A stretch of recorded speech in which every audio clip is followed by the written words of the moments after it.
Hello les amis, j'espère que vous allez bien. Alors aujourd'hui, je vais couper mon citron caviar, variété rouge, sanguine. Donc ça fait 2 ans que je l'ai planté, je l'ai jamais coupé, jamais taillé, je me suis même pas occupé.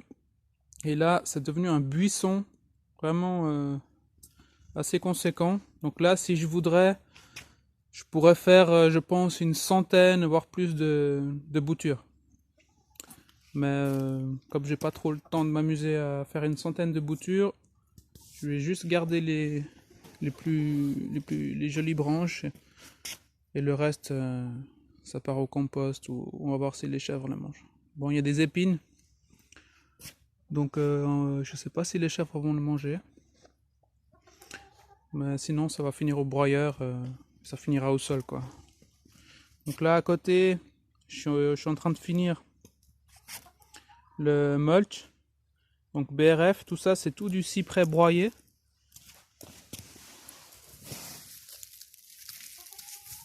Donc comme ça évite que les mauvaises herbes poussent. Donc dessous, ce que j'ai fait, c'est que j'ai mis une bonne couche de carton. Et après par-dessus, je mets le BRF. Pourquoi j'ai mis le carton? Parce que les mauvaises herbes vont quand même essayer de pousser. Et c'est leur premier obstacle. Ensuite, il y a tout le poids du cyprès dessus. Donc quand il va commencer à se dégrader, bah, j'en rajoute tout le temps. Chaque année, je coupe, mais parce que j'ai des vieux cyprès là-bas au fond que je suis en train d'éliminer parce qu'il y en a trop. Donc j'en coupe un sur deux et je plante d'autres plantes entre deux. Donc voilà, là j'avais commencé l'année passée. Donc là on voit ici c'était plein de mauvaises herbes il y a 2 ans. Donc là maintenant il n'y a que du carbone qui reste en surface. Mais je vais quand même remettre une bonne couche jusqu'à hauteur des dalles là-bas. Je vais continuer à mettre du cyprès broyé. Donc j'ai commencé aussi ce côté. Voilà. Donc, bref, aujourd'hui, je voulais faire une vidéo sur le citron caviar. Alors là, je vais tout tailler et laisser vraiment le tronc et les branches en hauteur. Parce que je veux en faire un arbre qui monte assez haut pour qu'on voie bien le tronc. Donc là, j'ai pas mal de travail qui m'attend à couper. Là, on voit, il y a un beau tronc. Voilà. Je vais tout tailler. Donc, par exemple, je vais vous montrer comment je fais. Donc, moi, les boutures que je vais faire, c'est des branches AOT que je vais prendre. Donc, les branches AOT, c'est pas vert comme ça. C'est plutôt comme ça, quand ça commence à devenir du bois ligneux un peu. Donc là, par exemple, je pourrais couper ici.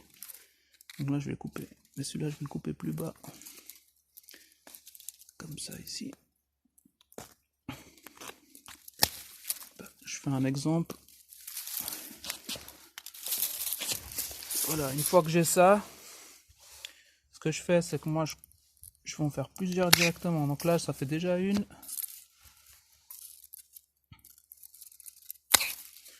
2, 3.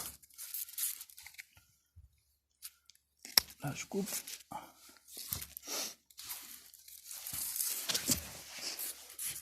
Là. Celle-là, un peu grande. Couper aussi.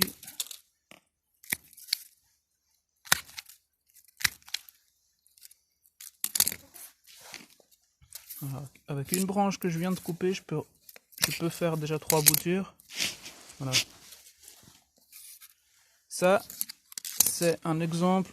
Celui-là, je vais le couper aussi un peu.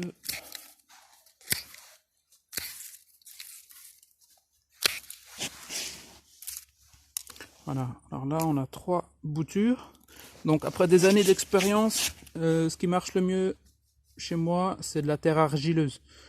Donc vraiment une terre très compacte. Donc je remplis des pots de terre de jardin. Hein.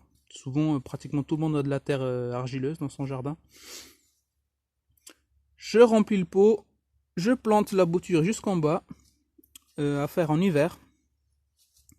Et au printemps, environ 80%, voire 90% des boutures commencent à faire des racines. Celles qui n'ont pas fait des racines, elles sèchent. Donc ça se voit assez rapidement. Et les autres, par contre, pendant 1 ou 2 ans, il faut vraiment qu'elles restent toujours humides. La terre doit être toujours humide. Il suffit qu'un jour de chaleur et on oublie d'arroser, c'est fini, terminé. Les racines commencent à sécher et la plante elle tient pas. Donc voilà, donc là avec une branche j'ai fait 3 boutures et vous pouvez imaginer tout ce que je peux faire avec tout ce buisson. Donc l'année prochaine j'espère qu'il y aura des fruits, je ferai une autre vidéo, comme ça vous pourrez voir l'évolution. J'ai fait une autre vidéo avec des boutures d'autres citronniers, vous pouvez aller voir dans mes autres vidéos. Voilà, donc si vous avez des questions, comme d'habitude, vous pouvez m'écrire, je suis disponible. À bientôt.